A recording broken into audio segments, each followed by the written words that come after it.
श्री स्वामी समर्थ. कधी शांतपणे विचार केलाय का की आपण दिवसातला किती वेळ, तो कसा वागला, तिने काय चूक केली किंवा जग कसं बदललंय हे शोधण्यात घालवतो. आपण इतरांना जज करण्यात एवढे व्यस्त झालो आहोत की स्वतःच्या मनात डोकावून पाहायला आपल्याला सवडच उरत नाही. श्री स्वामी समर्थ महाराज नेहमी एक अत्यंत मोलाचा सल्ला द्यायचे.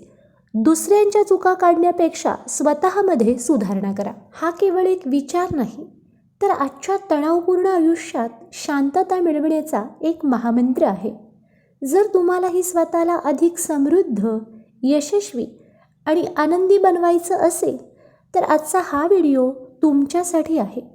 चला तर आज एकत्र मिळून करूयात आत्मपरीक्षण. मानवी स्वभाव असा आहे की आपल्याला दुसऱ्यांचे दोष अगदी सहज आणि पटकन दिसतात.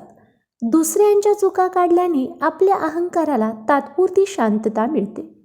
पण स्वामी महाराज म्हणतात की ही ऊर्जा इतरांवर वाया घालवण्यापेक्षा ती स्वतःच्या विकासासाठी वापरा.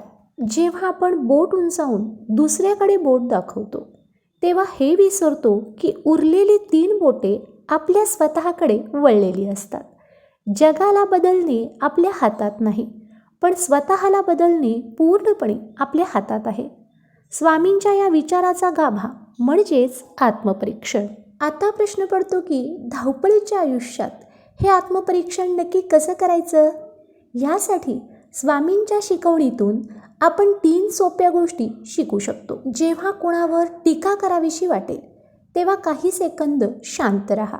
स्वतःला विचारा, माझ्या या टीकेमुळे काही बदलणार आहे का? स्वतःच्या चुका मान्य करायला शिका.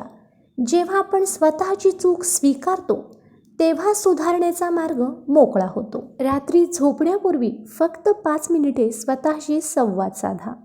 आज मी काय चांगलं केलं, कुठे माझं चुकलं आणि उद्या मी कसा अधिक चांगला माणूस बनू शकेन हा विचार करा. तर मंडळी, बदल बाहेरून नाही तर नेहमी आतून सुरू होतो.